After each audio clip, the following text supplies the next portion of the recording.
18 जनवरी 2025 का दिन था।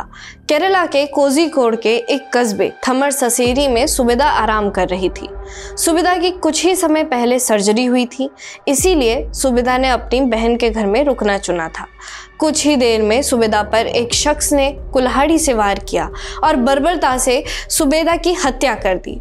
हत्या करने वाला और कोई नहीं बल्कि उसका 25 साल का बेटा आशिक था। सुबेदा का बेटा आशिक सुबेदा से लड़ता था और रुपए की मांग किया करता था। लड़ने और पैसे मांगने का कारण ये था कि आशिक एक ड्रग एडिक्ट था और कई बार नशा मुक्ति केंद्रों में भी भेजा जा चुका था। ये सिर्फ घटना ही नहीं बल्कि उस भयावह सच्चाई का एक छोटा सा हिस्सा है जिसे ना नेशनल मीडिया दिखाना चाहता है और ना ही उसको दिखाने में कोई दिलचस्पी दिखाता है। इंटरेस्ट नहीं है क्योंकि ये भयावह कहानी है गॉड्स ओन कंट्री कहे जाने वाले केरला की।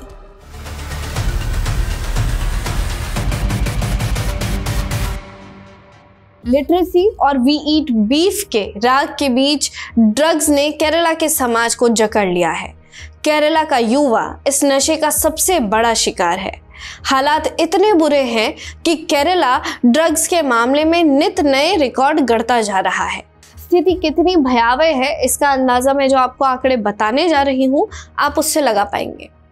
अब तक आपके मन में ड्रग्स का नाम लेते ही पंजाब की तस्वीरें उभरती होंगी।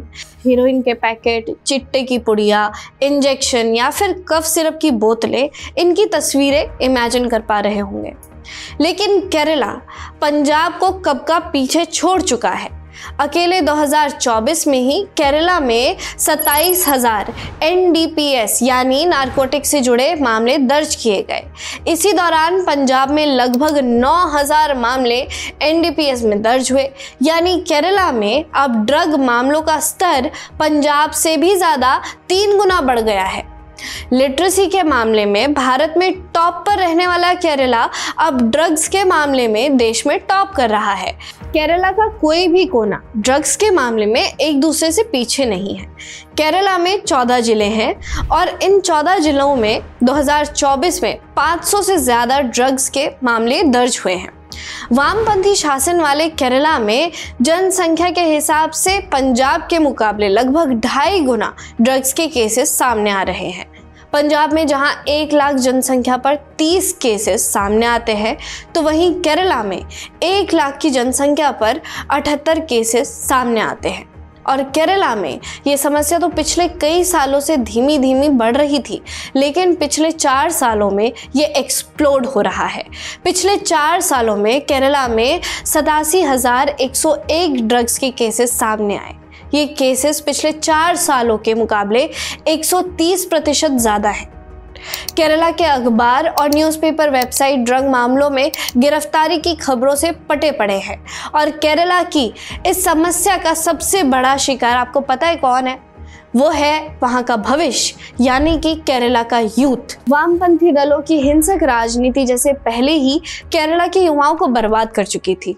इसके बाद कोई कमी थी ही नहीं कि अब वहाँ पर युवाओं को शिकार बनाया जा रहा है ड्रग्स से। युवा ही नहीं बल्कि अब तो बच्चे भी केरला में ड्रग्स का शिकार हो रहे हैं। डेटा बताता है कि केरला में 7.5 लाख अडल्ट और 75,000 से ज़्यादा बच्चे ड्रग्स का शिकार हो रहे हैं। केरला की ही एक्साइज विभाग की स्टडी बताती है कि नशा करने वाले 80% युवाओं को इसकी आदत उनके दोस्तों ने लगवाई है। इसी स्टडी ने बताया है कि ये बच्चे या युवा ज़्यादातर समय ड्रग्स या नशा दोस्तों के साथ ही लेते हैं। यानी केरला में बच्चे और युवा दूसरे नशों का शिकार होते जा रहे हैं और यहाँ के कम्युनिस्ट मुख्यमंत्री फिलिस्तीन के बच्चों के लिए चिंतित हैं और धरने दे रहे हैं। एम्स की एक स्टडी के अनुसार केरला में 3,67,000 लोग गांजे का सेवन करते हैं और इसके अलावा 2,43,000 लोग अफीम जैसे नशे भी करते हैं। कोकेन लेने वालों की संख्या भी हजारों में है। दूसरे नशे भी केरला में धड़ल्ले से बिक रहे हैं जिनको आप हार्ड ड्रग्स बोलते हैं। केरला का यूथ ड्रग्स के चक्कर में शारीरिक और मानसिक रूप से ही बर्बाद नहीं हो रहा बल्कि उस यूथ का करियर भी तबाह हो रहा है। 2023 से लेकर 2025 तक 1,000 से ज़्यादा छात्र केरला में नशे के चक्कर में गिरफ्तार हुए हैं। लेकिन मामला सिर्फ यही नहीं रुकता। इस नशे ने केरला के समाज को भी दीमक की तरह खोखला करना शुरू कर दिया है। जिन सुबेदा की कहानी मैंने आपको स्टार्टिंग में बताई थी, वो अकेली ड्रग्स के नशे से उपजे गुस्से की शिकार नहीं है। एक रिपोर्ट कहती है कि 2025 के पहले 2 महीने में केरला में हुए हत्याओं में आधी हत्याओं में ड्रग्स का कहीं ना कहीं लिंक था। केरला से ऐसी घटनाएं सामने आई हैं जो आपकी आत्मा तक कपा देंगी। ड्रग्स के ही एक रिलेटेड मामले में जनवरी 2024 में 36 वर्षीय मोसेस बिपिन ने अपनी मां नलिनी को बांधकर आग लगा दी थी, जिससे उनकी मौत हो गई। मोसेस से पूछताछ की गई तो उसने गांव वालों को चाकू दिखाकर धमकाया। पता चला घटना के दौरान मोसेस ने शराब पी हुई थी। मैं आपको न जाने कितनी ऐसी घटनाएं बता सकती हूँ जिनमें नशे के चलते पूरा एक परिवार बर्बाद हो गया था। लेकिन ज्यादा चिंता की बात यहाँ पर यह हो जाती है कि दिन प्रतिदिन बढ़ती जा रही इस समस्या पर कोई एक्शन नहीं लिया जा रहा है। 2025 में अगस्त तक ही 25,000 से ज़्यादा केस केरला में एनडीपीएस में दर्ज हुए हैं।